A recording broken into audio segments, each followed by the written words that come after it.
There's a picture from my 12th birthday that looks like it came from another time.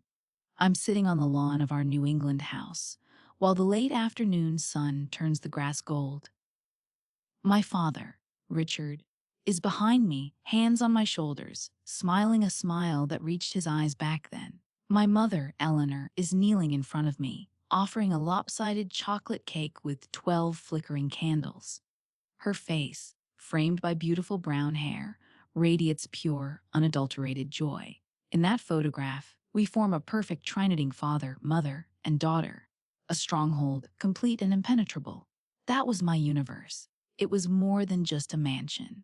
It was a kingdom founded on my parents' love story and strengthened by my own existence. I was their miracle baby, the only child they could have following a tough and dangerous pregnancy that almost killed my mother. This fact constituted the foundation of our family legend. I wasn't only adored, I was precious, a reflection of their devotion. Our life was a calm routine of Dad's Sunday morning pancakes, Mom's enormous garden that bled colors from spring to fall, and my own comfortable orbit around their constant warmth. The sacredness of our small unit was more than simply a value.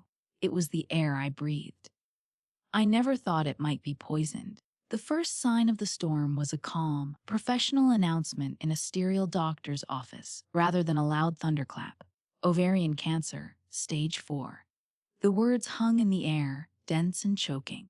It was the family curse, the same terrible genetic lottery that had killed my grandmother and aunt. My mother, ever the stoic, handled it with a calm resolution that devastated my heart more than tears could. However, when the chemotherapy began to drain the light from her eyes and the vitality from her body, a different type of poison began to seep into our home.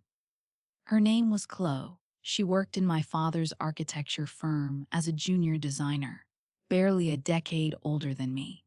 She was first only a name, someone who dropped off files or stayed late to assist Dad in meeting a deadline. Then she began appearing at our house. She'd bring takeout, saying my father needed a vacation from cooking. She would volunteer to run errands and pick up prescriptions. Anything to help. She'd respond, her smile broad and genuine. My mother, feeble and exhausted, accepted the assistance. I, a teenager concerned with the imminent tragedy of losing my mother, regarded her as simply another well-meaning adult hovering on the outskirts of our grief. The treachery was not a single cinematic moment of revelation. It was a slow, moving illness. My father's laughter, which had become so uncommon, would resurface for a few brief minutes when Chloe was in the room. When he came in to kiss my mother goodnight, the aroma of her perfume lingered on his shirt.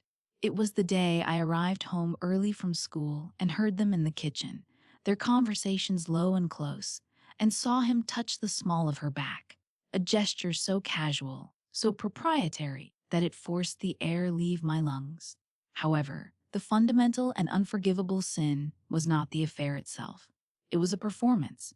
Chloe did not only sleep with my father, she invaded our sacred sanctuary. She sat with my mother during chemo infusions, holding a basin when nausea struck, her forehead furrowed in a flawless display of concern. She would prepare my mother's favorite herbal tea, fluff her pillows, and read to her from magazines. She was playing the roles of loving family friend and helpful colleague while aggressively destroying the basic foundation of our life. She was a performer in a horrible play, and my dying mother was her captive audience. My father, who was supposed to be our guardian, was her co-star and director. They were making my mother's final months into a horrible psychological performance, and I was forced to sit in the front row. The stronghold had not simply been stormed, its ruler had opened the gates, inviting the enemy inside to feast on the crumbs of our dying world. When I last saw my mother alive, the world had shrunk to the beige walls of her hospice room. The constant beeping of machines had become the music to our life. The fragrance of antiseptic clung to everything, providing a stark contrast to the fading flowers on the bedside table.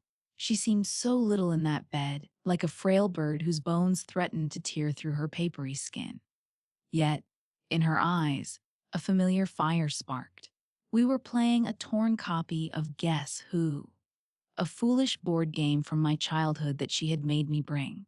Her hands trembled as she fumbled with the small plastic frame. We had been playing in near silence for 10 minutes, with the only sounds being the gentle click of the plastic and her own short breaths. "Does your person have a mustache?" I said, my voice sounding too loud in the silent room. She shook her head faintly, her gaze scouring the board. Then she spoke without looking up, in a hoarse whisper that was clear and deliberate. "Claire," she answered, "you know your father never intended to get that vasectomy reversed, don't you?" The question was so odd and out of place that I simply stared at her. My father had a vasectomy after I was born. It was part of the family history. The final word on there, miracle baby. It was a medical fact, just like my own name. "What?" I said. She eventually caught my stare, and the intensity in her eyes glued me to my chair. "He told everyone he would one day, just in case. He never meant it. He had it done right after you were born. The doctor said it was definitive." She let out a gasp. "Remember that, honey. Just remember." She flipped down a character from her board. A man with a handlebar mustache. And the moment passed. We concluded the game, and I kissed her forehead, which felt cool and dry, before telling her I loved her. She responded with a whisper. The next morning, she was gone. The grief was real, like a heavy garment that covered me. At my father's funeral, Clue stood next him, her hand on his arm, her face a mask of sadness that I recognized as great acting. Friends of the family commented on how nice it was that Richard had such a supportive friend during a tough time. I wanted to shout. I wanted to claw her face and reveal the falsehood to everyone. But my mother's weird, dying words echoed in my mind, a cryptic bequest I didn't fully comprehend. 2 weeks later, while sorting through my mother's belongings, I finally understood. I discovered her old journals tucked away in a cedar trunk. I discovered an email printout tucked between the pages of the most recent one. It was a hotel confirmation, for two, in my father's name and Clue's. The date was set for an afternoon 6 months ago, the same day my mother was brought to the hospital for a particularly harsh round of chemotherapy. Seeing it in black and white, the casualness of the treachery was not surprising. It was a confirmation. A key turns in a lock. My mother's comments broke on me like a tidal wave. "You know your father never planned to get the vasectomy reversed, don't you?" And I knew. I understood why she had said that. I'd overheard Chloe on the phone in our kitchen several times, fawning about her friend's new baby and lamenting about how she couldn't wait to have her own, a huge family with at least 3 kids. It was her life's desire, the foundation of her identity. My mother, even through the haze of narcotics and anguish, had seen it. She had witnessed Clue's ambition, my father's cowardice, and the affair that united them. She could not fight them. Her body was failing her, but she might offer me a weapon, a solitary and flawless piece of information. Standing in my mother's silent, empty closet, clutching a piece of paper that revealed her greatest pain, a decision emerged within me. It was cold, hard, and clear. A public clash would be nasty and unsatisfactory. It would give them the dignity of fighting. It would end too quickly. No, my mother had to suffer a gradual, torturous decline. Their penalty would reflect that. I would not expose them. Not yet. I'd play a longer game. A VNCT, as my mother would have named it. Clue's deepest wish in life was to have children. My father's greatest weakness was a dread of being alone. His silence on the vasectomy was the cord that held Chloe bound to him, trusting in a future he could never offer. My role was straightforward. I'd do nothing. I'd smile. I'd be supportive. And I'd let time, the most patient and cruel of executioners, finish the job for me. My promise was not for rapid and violent vengeance. It was for the gradual, chilly, and careful eradication of hope. I would use Chloe's dream to destroy her, just as she and my father had exploited my mother's love to humiliate her. The years that followed were a lesson in deception. Grief became a useful and impenetrable shield. When I was quiet, They noticed a daughter mourning her mother. When I was not present, they noticed a young woman struggle to accept her father's new life. They never noticed the icy, calculated hatred that flared behind my eyes. I learned how to separate myself in two. The world saw Claire as a dutiful daughter, a quiet college student, and eventually a forgiving friend. And then there was the real me, the silent observer, the mastermind behind a revenge so patient that it was almost monastic in its dedication. I became an Oscar-worthy performer. The first test came 6 months after my mother died, when Dad sat me down in our living room, still packed with Mom's furniture, and said that he and Clue were formally dating. He fumbled over his words, his expression a pitiful mix of guilt and hopeful pleading. I stared at him, the man who represented half of my universe, and felt nothing but contempt. I drew up a few tears. Not a difficult feat given that they were constantly just beneath the surface, and mumbled that as long as he was pleased, that was all that mattered. I watched a great sense of relief wash over him, almost hilarious. He was a coward, scared of my judgment, and I had just given him a free pass. Chloe was trickier. She approached me with a gentle, clawing pity. She wanted to be there for me, to be a friend. It was an unpleasant performance, but I did my part. I allowed her to take me out for coffee, ask about my classes, and give me advice that I never intended to follow. I learned to fortify my genuine thoughts, to transform my face into a placid lake that reflected any feeling they desired. Inside, I screamed. I'd sit there, stirring my lat, listening to her talk about redoing the house, and envision my mother's spirit standing behind her, watching this stranger destroy her existence. The wrath was a persistent, low-grade fever, but I learned to control it and utilize it as fuel. The crowning performance came 2 years after Mom's death, at their wedding. It was a small, classy event at a country club. I was the maid of honor. I wore the pale lavender dress Chloe had chosen, stood by her at the altar, and smiled till my cheeks hatched. I offered a toast. I spoke about new beginnings and rediscovering pleasure after sorrow. I even looked at my father and said, I know Mom would want you to be happy. The words tasted like ash in my lips, but everyone believed it. They wept. They praised my maturity, grace, and great ability to forgive. They had no idea they were praising the meticulous planning of their own demise. Clue wasn't a one-dimensional villain. In a different scenario, she could have been a tragic character. Her distinguishing feature, which I would abuse mercilessly, was a passionate, almost neurotic desire to create the ideal family. It was all she ever spoke about. She had scrapbooks full of nursery photographs copied from publications. She talked about her future children, Liam and Sophie, as if they were already here. This was more than simply a wish. It was her entire reason for existing. She saw my father not just as a man she adored, but also as the attractive, prosperous, and steady vessel through whom she might realize her goal. This concentrated focus was her strength, drive, and, as my mother's final words revealed, her deadly fragility. My plan was never about their financial or social standing. It was about taking the very heart of her soul, that deep biological longing, and making it her particular hell. My father, Richard, was the ideal partner to my plot, although an unaware one. He was a man consumed by a deep fear of loneliness.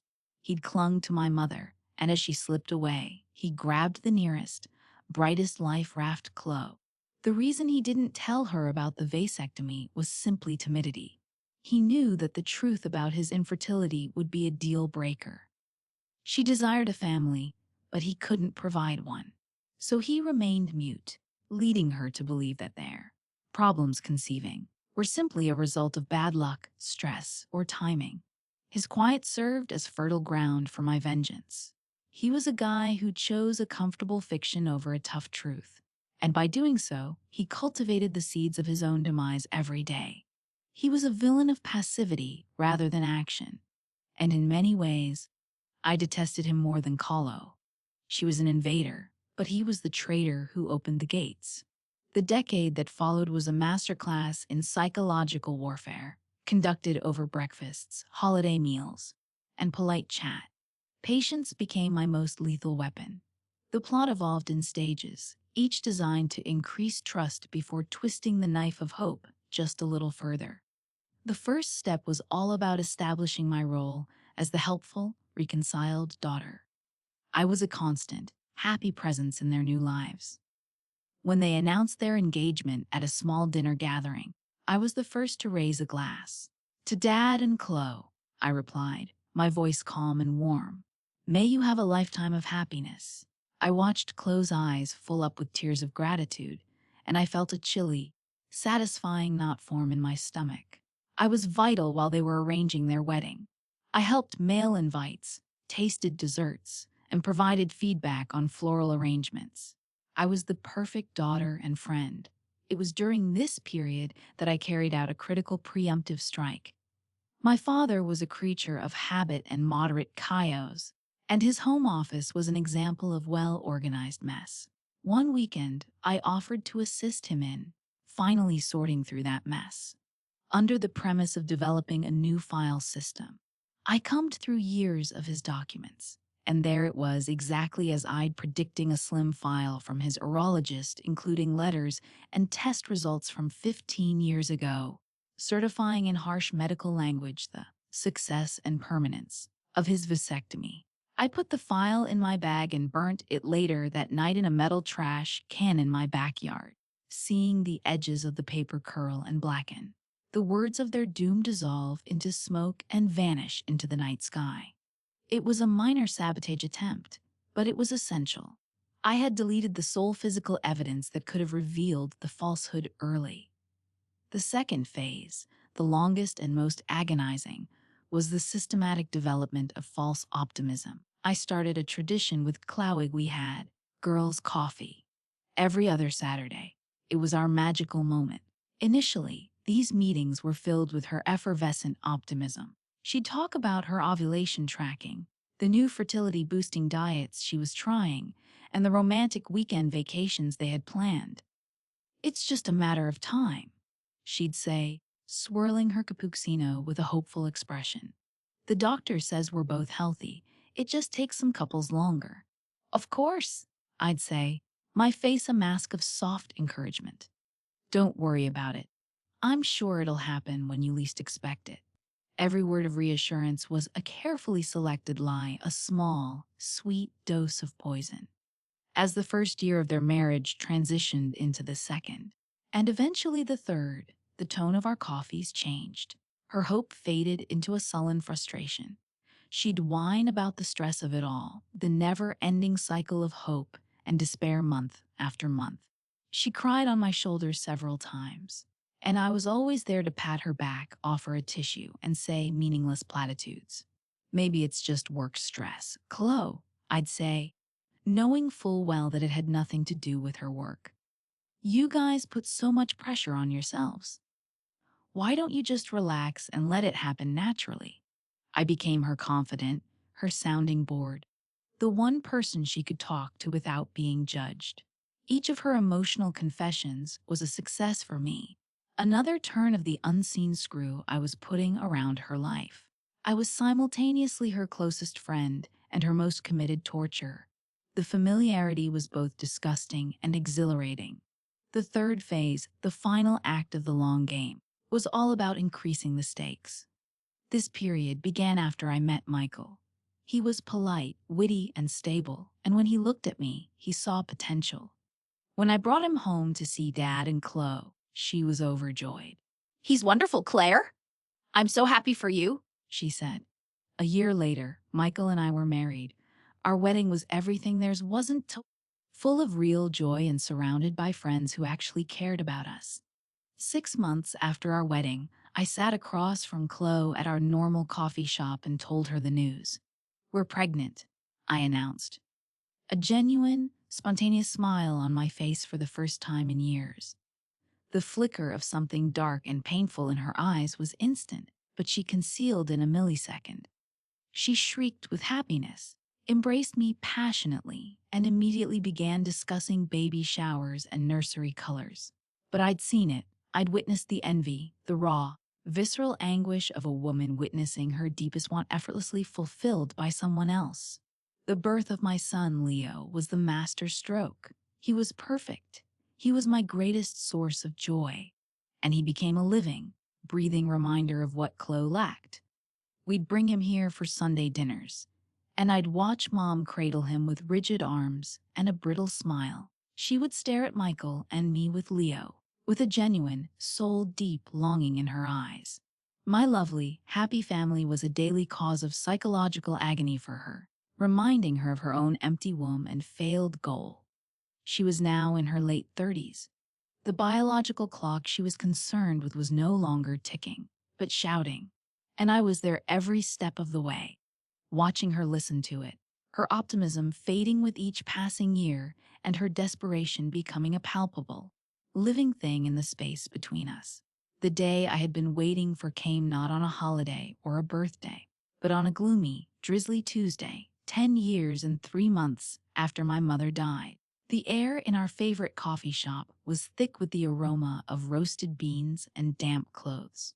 When I arrived, Chlu was already sitting there, crouched over a mug of tea, appearing smaller and older than I had ever seen her. The customary bright enthusiasm she attempted to exude was vanished, replaced with a dreary, wary complexion. Her eyes were red-rimmed. "Hey," I said, sliding into the booth. "You okay?" She didn't respond for a long time, simply staring into her cup. When she did look up, her face crumbled. "I went to a new specialist," she said softly, her voice cracking. "A reproductive endocrinologist. She ran a full panel of tests. This was it, the prelude to the conclusion." I braced myself and maintained a calm, worried expression. "And what did she say?" A single tear ran down her cheek, which she brushed away fiercely. "She said it's over, Claire. My numbers are terrible. I'm entering perimenopause. My childbearing years," that's what she called them, "are basically over." 10 years. We spent 10 years trying, and now it's too late. She began to sob, not loudly, but with the deep, shuddering gasps of someone whose entire foundation had collapsed beneath them. I reached across the table and placed my hand on hers. Her skin was chilly. The trap I had meticulously set over a decade was now perfectly prepared. All I needed to do was spring it. "Oh, Chlu, I'm so sorry," I murmured, my voice dripping with the phony empathy I'd honed over a decade. "I just don't understand," she sobbed, her voice muffled by her hands. "We tried everything. Every diet, every supplement, every stupid position. I did IVF twice, and it failed. We spent so much money. We tried so hard, I just don't know why." The opening. The wonderful, painful, and beautiful opening. I let the stillness hang in the air for a minute, allowing her inquiry to ring between us. Then I tilted my head as if I were having a sudden, confused idea. I allowed a look of dawning realization, tinged with pity, wash over my face. "Clue," I said, my voice a quiet whisper. I pulled my hand back. "Wait, you mean Dad didn't tell you?" Her head snapped up, leaving her tear-streaked visage in a state of perplexity. "Tell me what? What are you talking about?" I began, shaking my head, as if I had misspoken. The portrayal relied heavily on the actor's apparent hesitancy to speak up. I had to make her drag it from me. I had to make her beg for her own death. "Claire, what is it?" she begged, her voice rising with a new level of panic. "Tell me! You have to tell me!" I averted my gaze to the rain-streaked glass, as if caught in a moral quandary. I gave a big, theatrical sigh. "After I was born," I said carefully, "Mom had a really difficult time. The doctors said another pregnancy would be too dangerous for her. So Dad got a vasectomy. It was a permanent one. He was never able to have more children." I turned around to face her. The words sank into the space between us, dense and weighty.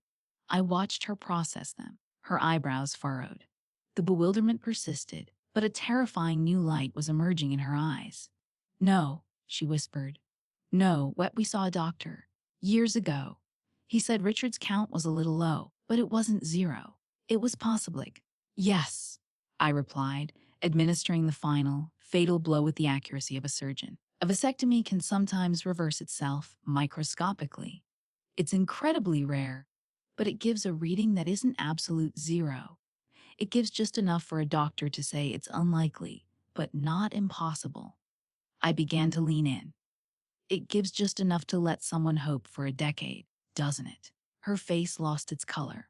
It was a tangible, observable occurrence, similar to watching a colorful artwork fade to gray in seconds. Her mouth opened, but no sound emerged.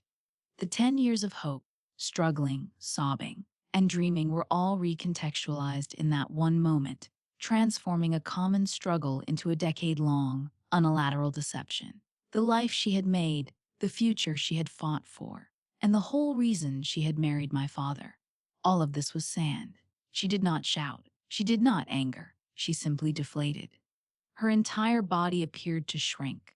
The strain that had kept her upright for years, the frenzied intensity of her search for a child, had just disappeared, leaving a hollowed-out shell in the coffee shop booth. Her universe, based on a decade of artificial hope, had crumbled into a singularity of truth, crushing her totally. For 2 weeks, there was just silence. Then my phone rang. It was my dad. I didn't recognize his voice at first.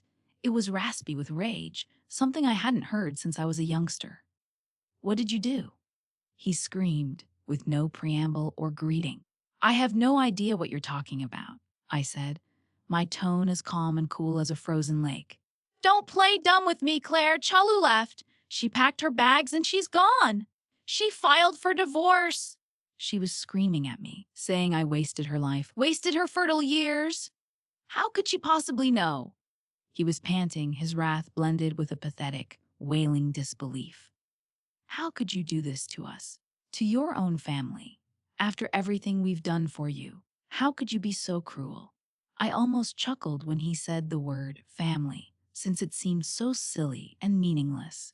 The fortress he had freely abandoned years before was now a ruin that he attempted to claim as his own.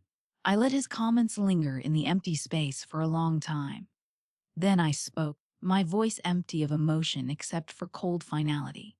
"You and Mom," I continued softly, "taught me how to keep a secret." I hit the red icon on my phone screen to end the call. I set the phone down on my kitchen counter, and my hand did not shake. A eerie silence descended over me. The conflict was over. In the days that followed, I found myself floating in the odd, tranquil sea of aftermath. There was no elation or jubilant wave of victory. There was simply a deep and heavy sensation of fulfillment. For a decade, I had held my mother's final request in my gut, like a cold stone. Now it was gone. The space it left behind seemed wide and empty. I reflected on my own life, at my wonderful husband, Michael, who merely knew that my connection with my father was complicated, at my beautiful kid, Leo, whose innocent joy filled our home.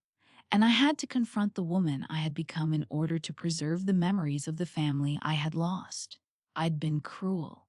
What I did to Chloe was a horrible form of psychological vivisection. I had stolen her most primal, human need and carefully, patiently starved it to death. I had squandered 10 years of her life, a decade she would never get back. I do not pretend that was noble. It was horrible and awful. I did not seek peace or forgiveness for what I had done. I embraced it as a part of me, a scar on my soul that would never fully heal. The vengeance had transformed me into someone harsher, colder, and more capable of darkness than I had ever imagined conceivable. Richard and Chloe were completely destroyed, exactly as I had anticipated. He lost his wife, and with that last phone call, he lost his daughter for good. He was left utterly alone to face the cowardice that had lost him everything. She lost her dream, her husband, and the future she had built her entire life around. They were now ghosts, roaming the wreckage of a life based on lies. Sometimes late at night, when the home is quiet and my family is sleeping, I pull out an old photograph from my 12th birthday. I gaze at the three of us, frozen in a moment of pure, sun-drenched joy. For the first time in a long time, I shed tears. I cry with a strange combination of delight and relief because the debt has been paid and the promise has been met. But I also cry with deep, painful anguish for the woman in the image, my mother, who was unable to witness it. It is a terrible victory, but it is complete. I respected my mother. I closed the circle. I finally let go.